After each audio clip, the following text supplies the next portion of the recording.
Hello everybody, welcome to MSI, which stands for Murders She Investigated. I'm Zoe. If you are new to MSI, you are invited to subscribe this channel. In the previous video, we discovered that Liang Xuyan was the only and the most likely candidate for Passenger X. Liang Xuyan was 30 years old then and worked for China's Huawei Technologies. He was a wireless communication engineer. In the early morning of March 8, 2014, at the Kuala Lumpur International Airport runway, Liang Xuyan, dressed up like a Malaysia Airlines employee, boarded MH370. He was to carry out an assignment on MH370. Judging by the last text he sent to his wife, Liang Xuyan had assumed that by the time he finished the job, the flight would arrive at Beijing.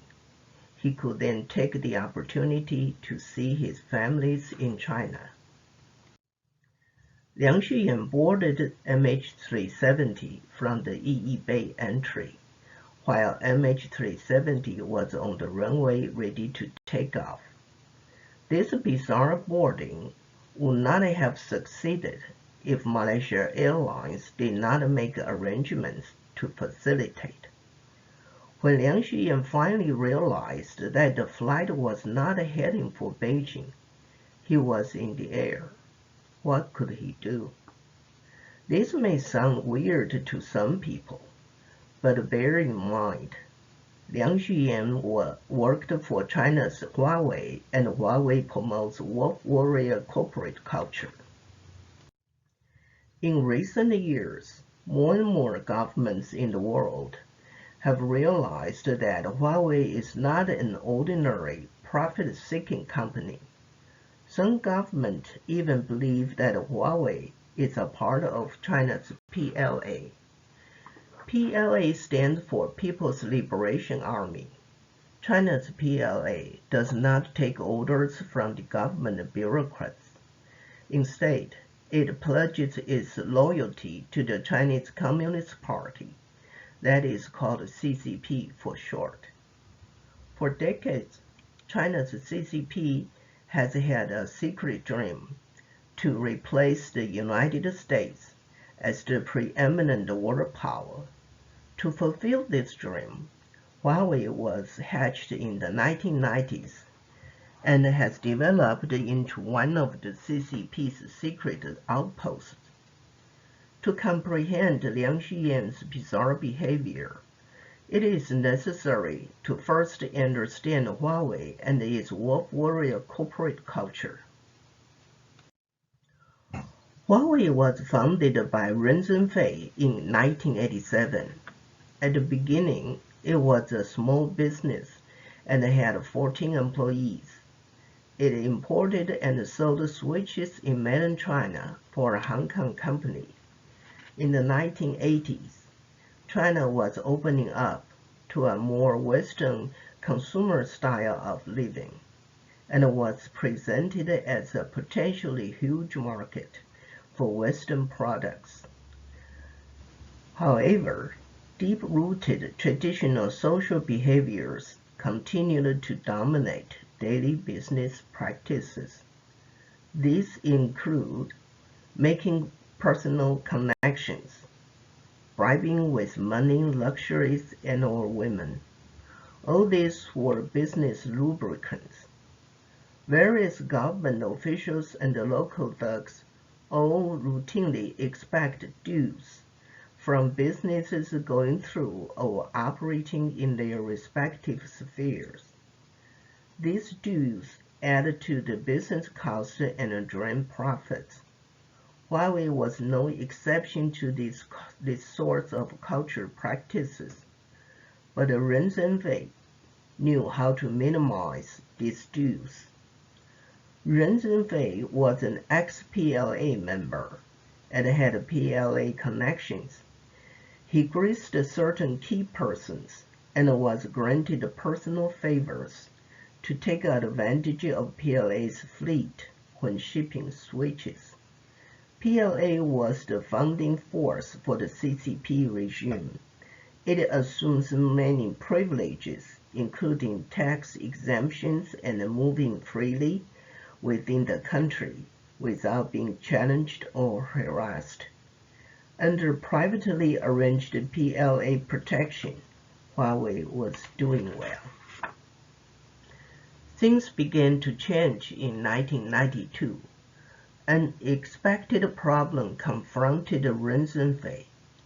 For some reason, more and more Huawei's customers defaulted on their payments. Before long, Huawei faced cash flow problems and was unable to pay its employees for months. Huawei was on the brink of ruin. Several months into the financial trouble, a savior appeared. Her name was Sun Yat-sen, a woman 10 years Ren Zhengfei's junior. Sun Yat-sen joined Huawei at a critical moment and became Huawei's marketing manager. Her appearance brought a series of good luck to Huawei. First of all, she managed to secure a loan for the company. This allowed a timely resolution to Huawei's cash flow problem. Employees were paid, and Huawei survived. During the years that followed, Sun Yat-sen went through various job titles in Huawei and climbed up the corporate ladder. In 1999, she became one of Huawei's chairmen, assuming as much power as CEO Ren Zhengfei.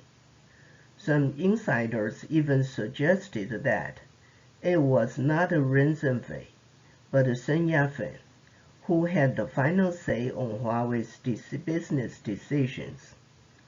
Ren Zhengfei never vetoed any of Sun Yat-sen's decisions. Between marketing manager and chairman, some of Sun Yat-sen's other job titles were Director of Employee Training Center, Director of Purchasing Department, Marketing VP, Human Resources VP, Director of Corporate Reform, Director of Corporate Strategy and Consumer Relationship. One can argue it was Sun Yat-sen who promoted the wolf warrior spirit within Huawei and made sure it became an important part of Huawei's corporate culture.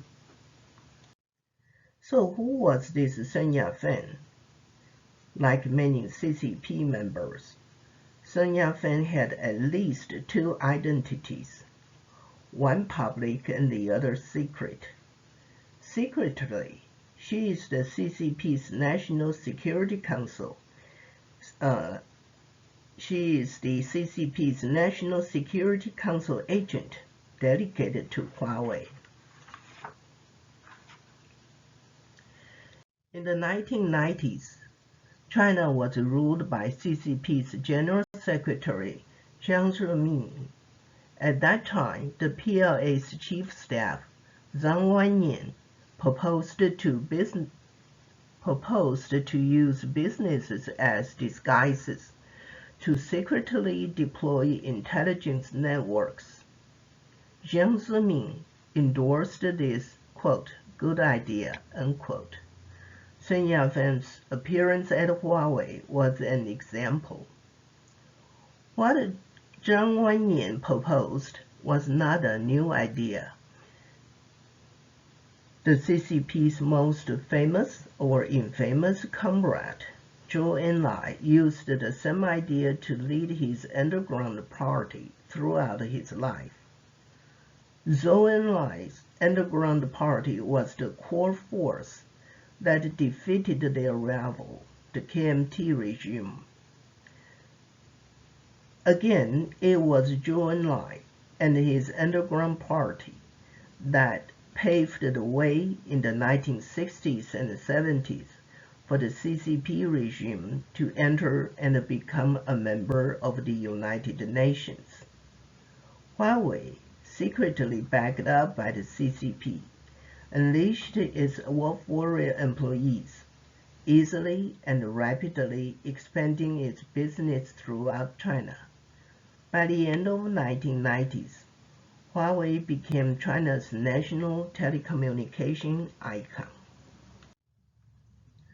Towards the late 1990s, Huawei turned its eyes out onto the world.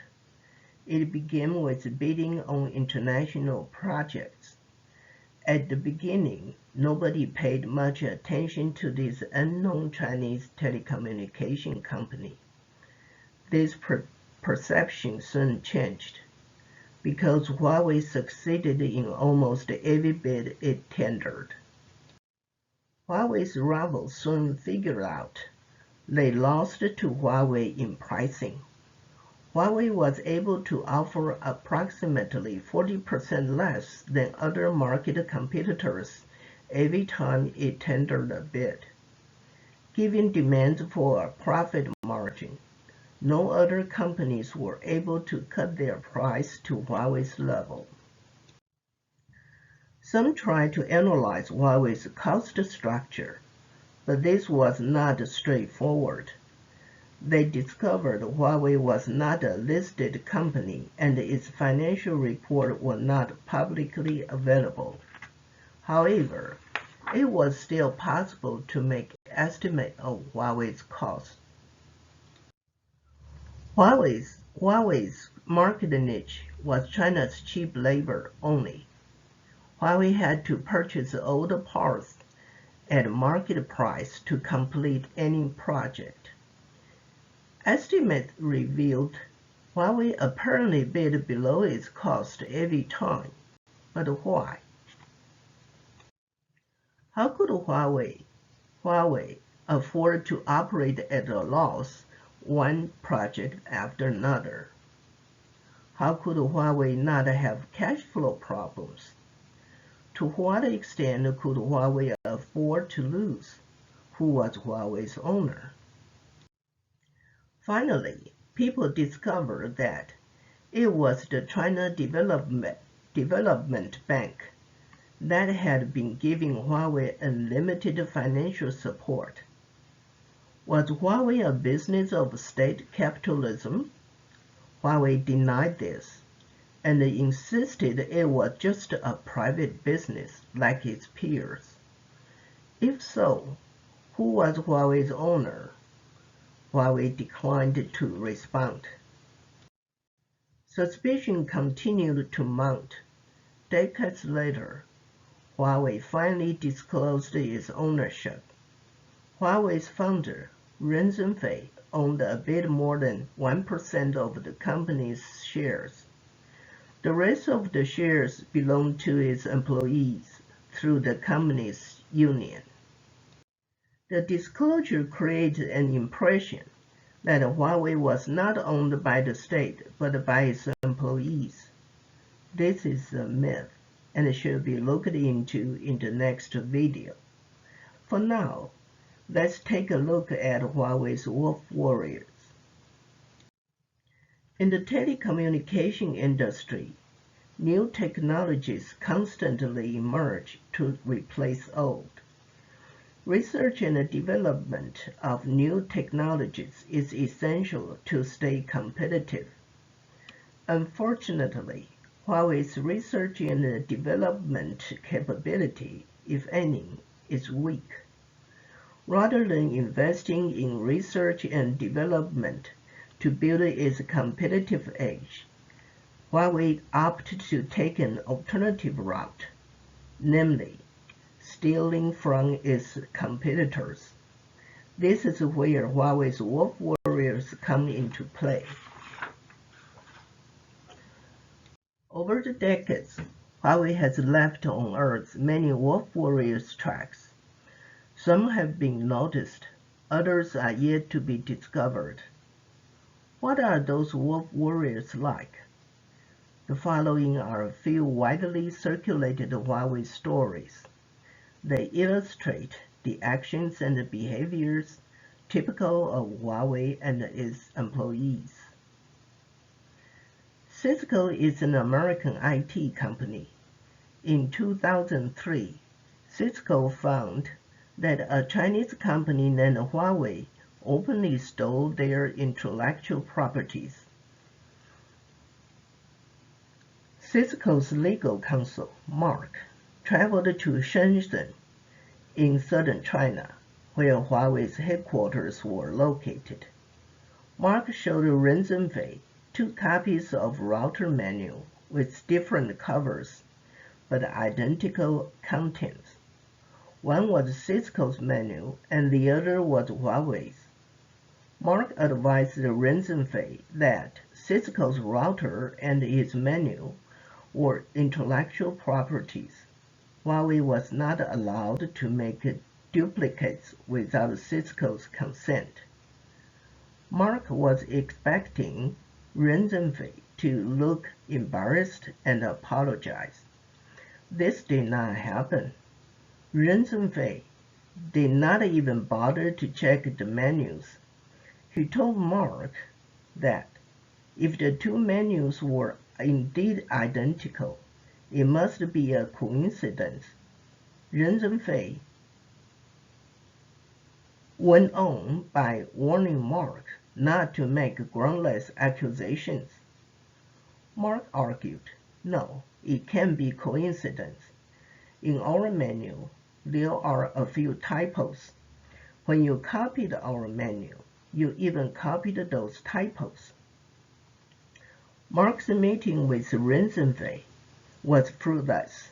Soon after Mark returned to San Jose, California, Cisco filed a civil lawsuit against Huawei.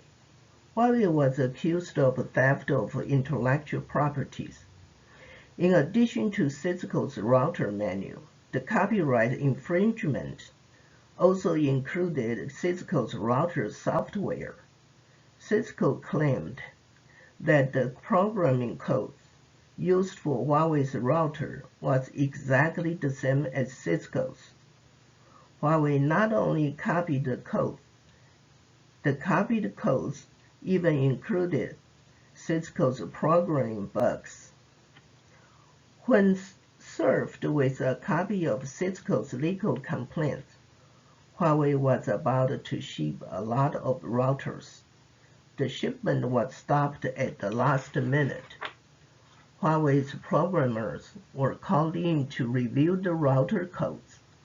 They found some bugs and fixed them before Huawei resumed the shipment.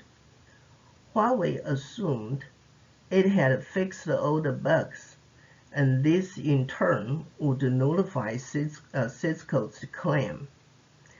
Huawei was wrong. Its programmers did not find and fix all the bugs.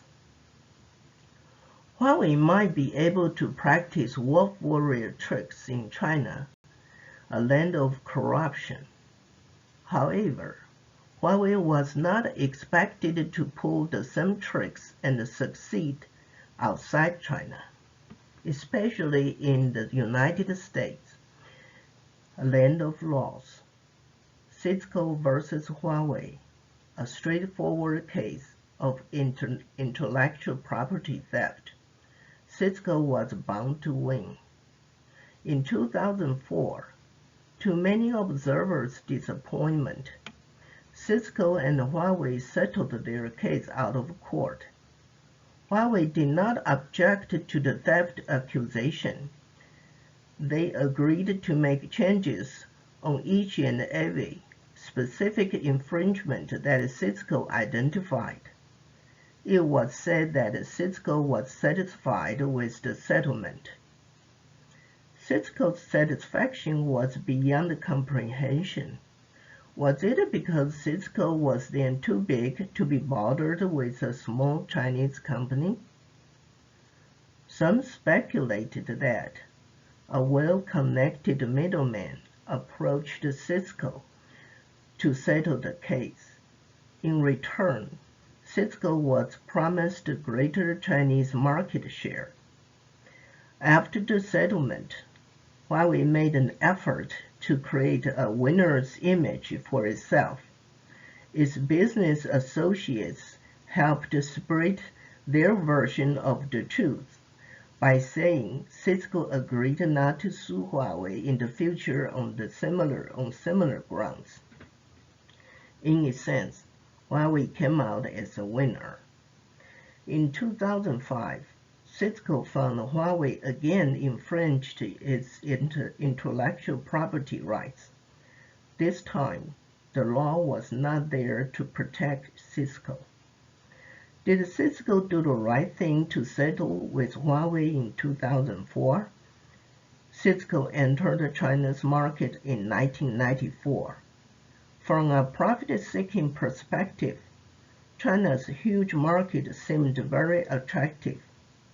When Cisco sued Huawei, Cisco had been in China for 10 years. Without doubt, Cisco understood well the peculiar business practices in China. Making connections are important. Connecting to the more powerful is critical to win in China's market. However, there is a catch. China's powerful can also make a business a dog when so desired. Cisco prospered in China for a few years following 2004. Then, all of a sudden, China's propaganda machine accused Cisco, the American IT giant, of bullying Huawei in the Chinese market. Billions of Chinese were stirred up with nationalism and patriotism. They boycotted Cisco's products. Cisco's market share in China has continued to decline since. Wolf warriors were ambitious. There was another case in 2004. A Supercom Tech conference was held at Chicago in late June. Many internationally known companies participated. Huawei also had a stall there. It was Wednesday. Towards the end of the day, the visiting crowd got thinner and thinner. Staff at each stall were closing up. A middle-aged Asian man wandered into Fujitsu's booth. Fujitsu had closed, and its staff had already left for that day. Inside the booth, there sat Fujitsu's newest $1 million worth of network equipment.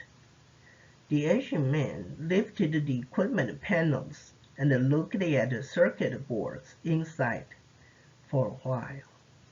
He then took out a digital camera from his carrying bag and started taking photos of the circuit boards. Before long, 2 security guards showed up. The Asian was caught taking photos. One guard looked at the Asian man's chest where he wore an exhibitor badge. The company name on the badge was Weihua. The guard asked the Asian man if he worked for Fujitsu. "No," said the man. "Give me your camera. Let's go to the office and chat," said one of the guards. At the office, one guard looked up the company Weihua. The other asked the Asian man questions and took notes. The Asian man said his name was Zhu Yibing. The guard asked Zhu Yibing to take out everything in his pockets and carrying bags, and leave them on the table.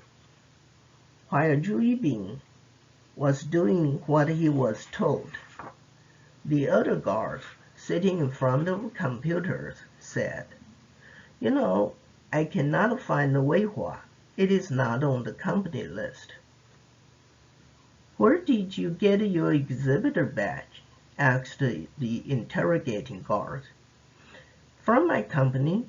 We have a booth here," said Zhu Yibing. "What's your company's name?" "Huawei," said Zhu Yibing.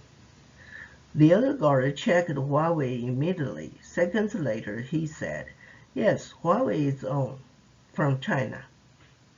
The interrogating guard noted Zhu Yibing worked for Huawei, but had put Weihua on his exhibitor badge.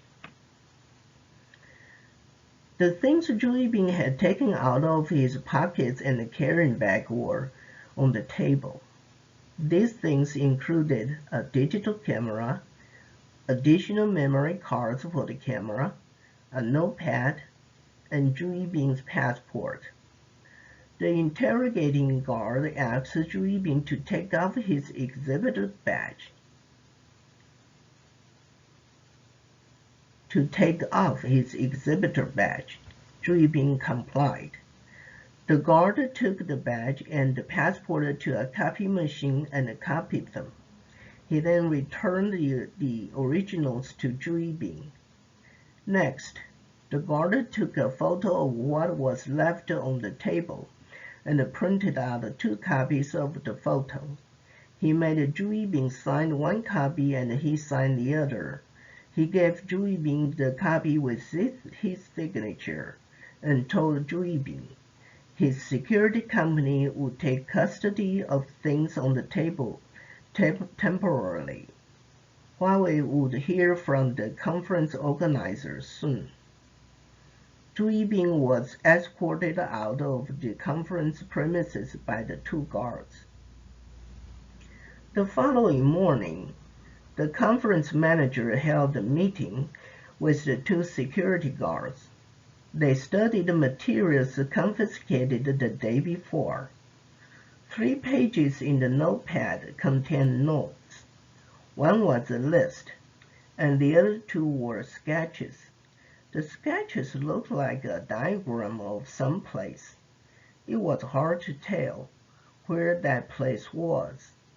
The list had companies such as Lucent, Nortel, Fujitsu, Telab, White Rock Networks, and so forth. Next to Fujitsu, a product model, Flashware 4300, was noted.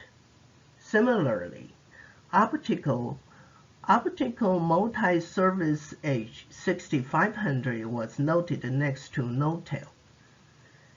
Some of the companies on the list were crossed out.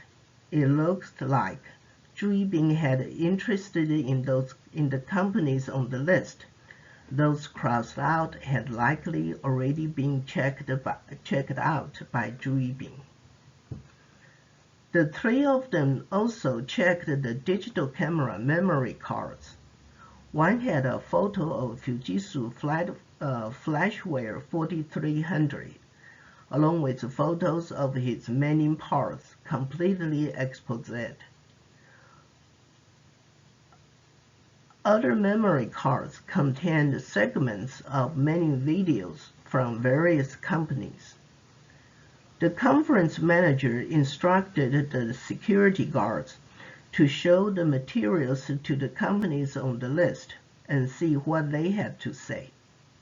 Hours later, the security guards reported back. The sketches were diagrams of AT&T headquarters. Fujitsu already learned what happened to their booth the day before. They suspected Huawei tried to steal their commercial secrets and would like to take legal action against Huawei. The video segments were taken at various product demonstrations.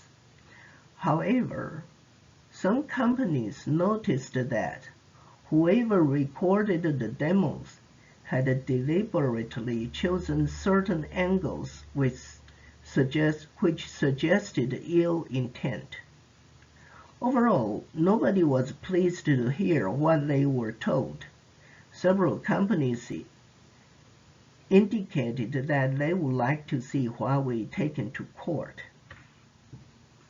The conference manager paused a moment and said, "How do I know Zhu Yibing acted on behalf of Huawei? Did he say anything like that yesterday?" The security guards shook their heads. One argued, "That goes without saying. He was taking photos for his company. Why would he want those photos himself?" The other guard said, "I can go and ask him now." The conference manager told the security guards not to pursue Zhu Yibing without further instructions. In the early afternoon, Zhu Yibing sat inside Huawei's stall by himself, a bit bored. Finally, a man stopped and looked at Huawei's products with interest. When their eyes met, the man smiled and greeted Zhu Yibing. "Hello, how are you?" Zhu Yibing squeezed out a smile and nodded. The man introduced himself as a reporter from Light Reading. He asked if Zhu Yibing was a sales rep. Zhu Yibing replied with pride that he was a telecommunication engineer.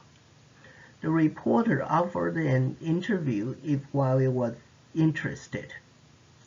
Zhu Yibing paused a moment, got up, opened a glass door to a small cubicle. He made a gesture to invite the reporter to the cubicle for a chat. The two exchanged names and then sat down. As the reporter took out his notepad, he casually mentioned that he saw Zhu Yibing speaking with two security guards at Fujitsu's booth the day before. "What happened then?" he asked the reporter. Zhu Yibing said, "Oh, that. There was a misunderstanding. I was not aware of. Photo taking was prohibited until I was told." "You were not aware?" "Right. This is my first overseas trip. I had no idea that photo taking was not allowed in a foreign country." The reporter looked at the exhibitor badge Zhu Yibing wore and said, "I see Huawei on your badge. I heard you had it spelled backwards yesterday." "Some people said you did that deliberately to confuse others." Zhu Yibing said, No, that was another misunderstanding. You see, we Chinese traditionally put family names before given names. Take my name as example.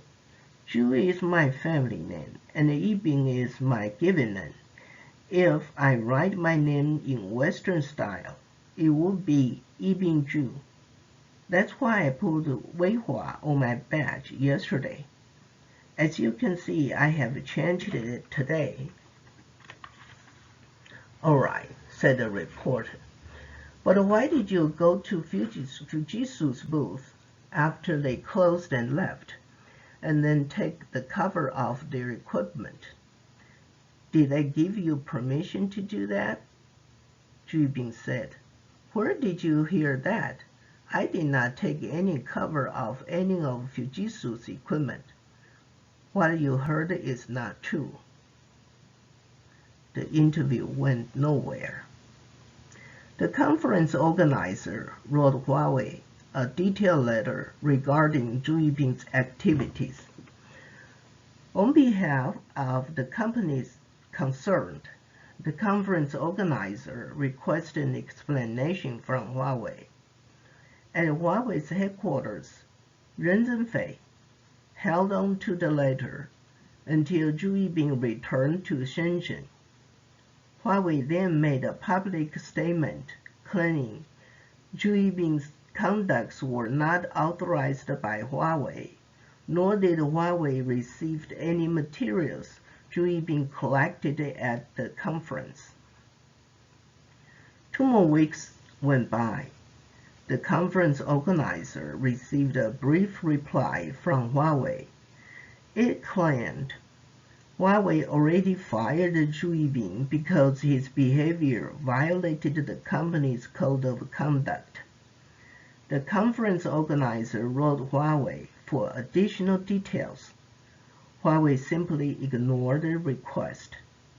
After a long wait, Fujitsu reported the case to the FBI.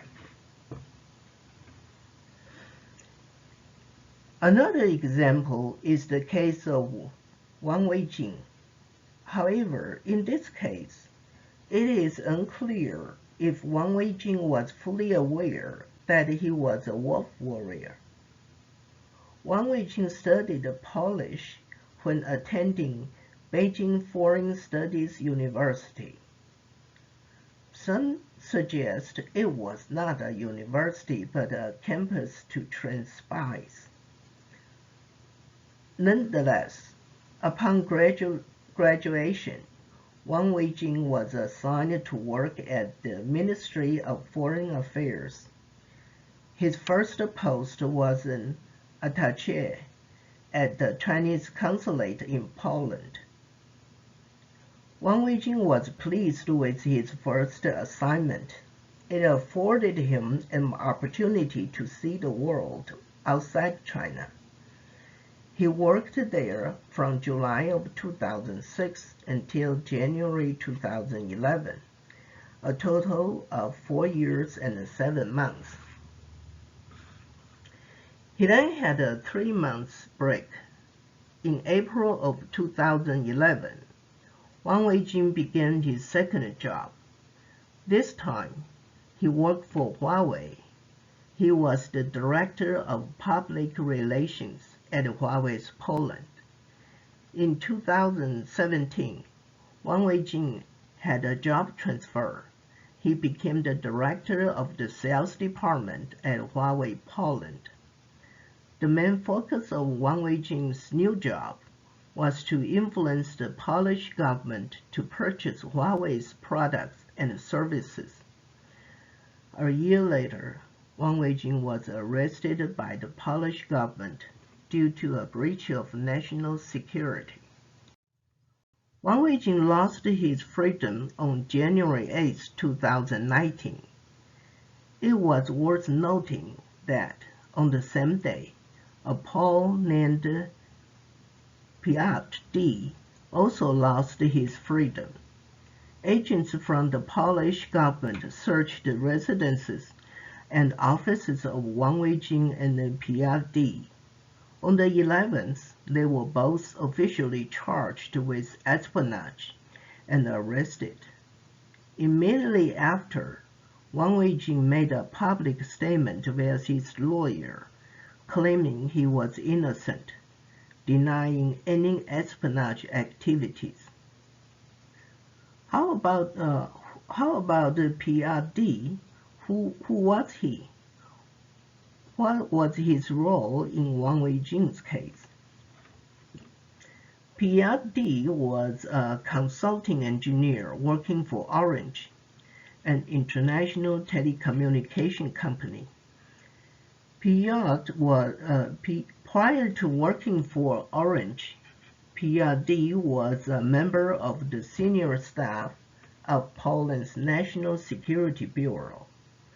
His clearance allowed him to have access to Poland's top-secret network. Some said he was forced to leave the bureau due to bribes related to the information he accessed. Regardless, Piotr left the bureau but was not prosecuted. His next job was a consulting engineer for Orange. Both Wang Weijing and Piotr changed their jobs in 2011. Prior to the job changes, they both worked for their respective governments. Subsequently, they each worked for a telecommunication company. On January 11th of 2019, Poland's night TV news broadcasted the arrest of Wang Weijing and Piotr.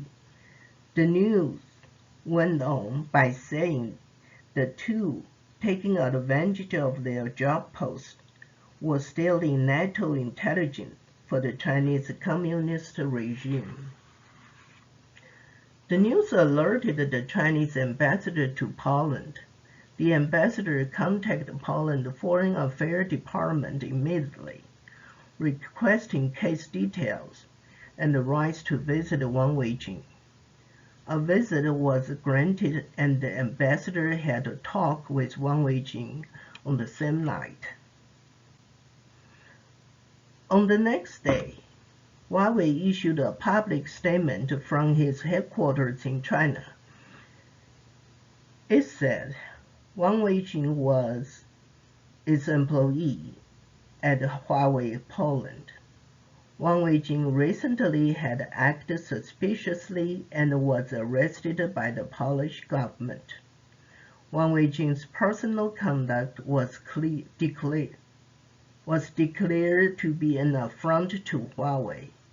Therefore, Huawei was terminating Wang Weijing's employment immediately. At the time when Huawei issued its statement, Wang Weijing was only a suspect.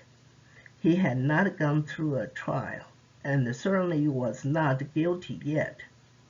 Instead of helping Wang Weijing, Huawei could hardly wait to cut ties with him, as if Huawei already knew what Wang Weijing had done. If Wang Weijing was found guilty, he was looking at 10 years of prison time. Once out of prison, he would be in his mid-40s. Giving the brief review of Wang Weijing's case, would Huawei strike anybody as an ordinary private profit-seeking business? Huawei caught FBI's attention in 2007. In addition to numerous complaints filed by American businesses, the FBI suspected Huawei was engaging in smuggling and money laundering activities. After years of investigation, on January 28, 2019, the Department of Justice officially filed criminal charges against Huawei. To show the significance of the case, the Department of Justice, joined by 9 other government agencies, held a press conference to make the public aware of Huawei. Some of the agencies joined the suit were the FBI, the U.S. Department of Homeland Security, the U.S. Department of Commerce, the Eastern District of New York, and the Western District of Washington State. Huawei was indicted on 23 accounts, including financial frauds, money laundering, conspiracies, obstructions of justice, and violations of the International Emergency Economic Powers Act. Huawei issued a statement from its headquarters in China via a media release. It denied all 23 charges. Of those charges, 10 of them related to the theft of Tappy, a mechanical hand invented and patented by T-Mobile. Huawei claimed their dispute with T-Mobile was a civil suit, and the case was closed in 2017. Huawei ignored the fact that these new charges were criminal, not civil. Was this an effort to confuse the public? The following is a story of how Huawei's Wolf Warrior stole Tappy. T-Mobile had a research and development office in Seattle, Washington. In 2007, the office developed a new product named Tappy. When powered on, Tappy would work like a human hand on a cell phone screen. To mimic human fingers, Tappy had adjustable speeds. This new product was to be used for testing cell phones for certification. Tappy was placed in T-Mobile's Seattle Certification Center. The center was open to authorized engineers only. Those who were authorized had to sign an agreement that they would not photograph or make videos of Tappy nor would they try to make a replication of Tepi. 5 years went on. Tepi was fine. In 2012, T-Mobile entered a contract with Huawei, where Huawei became a T-Mobile's distributor in the United States. Given such, T-Mobile authorized Huawei's engineers to enter the certification center. Huawei's engineers signed the agreement like other engineers, but you may well be able to guess what followed next. A note to T-Mobile, Huawei was already determined to make a Tepi replica, and the replica would be named X-Device Robot. As far as Huawei and its engineers were concerned, agreements meant nothing. One late afternoon in 2013, two Chinese entered T-Mobile's Seattle certification center. They were Huawei's engineers. They had been to the center several times before. They turned the Tepi on and began to test their cell phones. Meanwhile, they quietly checked around to see if anyone was watching them. There were only a few people in the center, and they were all minding their own businesses. One of the Huawei's engineers positioned himself as a cover. The other quickly unscrewed a Tepi's arm and put it into a bag he came with. They left the certification center. Back to the apartment, Huawei's engineers took the arm out and left it on the table. They took photos of the arm from various angles and noted various measurements. The photos and measurements were sent back to Huawei's headquarters the same night. Early next morning, the two returned to the certification center. They screwed the arm back onto the Tepi. T-Mobile soon discovered the irregularity. They contacted Huawei and made a complaint. Huawei responded that the two engineers' actions were their own. Huawei had no prior knowledge about their intent or actions. Huawei was unable to assume any responsibility stemming from the two engineers' act. Attached to the response, Huawei provided T-Mobile the two engineers' performance reports from his personnel department. The reports showed previous misconduct by both engineers. Huawei's response triggered T-Mobile's next move. T-Mobile filed a suit against Huawei at the Western District Court of Washington State. There was no doubt that Huawei's engineers stole a Tepi's arm. The question was whether the engineers acted on their own or upon Huawei's instruction. The court summoned the two engineers to testify. Unfortunately, the two engineers did not testify because they had already returned to China. As a result, the jury found that the engineers had harmed T-Mobile's interest when acting as Huawei's employees, though they were unable to definitely say that the employee had acted on Huawei's instructions. The jury returned a guilty verdict in the civil suit and required Huawei to pay $4.8 million to T-Mobile in compensation. The case was closed in 2017. Although the civil suit was finalized, the behaviors of Huawei's wolf warriors continued in other settings, getting increasingly worse. T-Mobile's case caught the FBI's attention. During the investigation of Huawei, the FBI discovered there was a secret communication line between Huawei's headquarters and Huawei USA.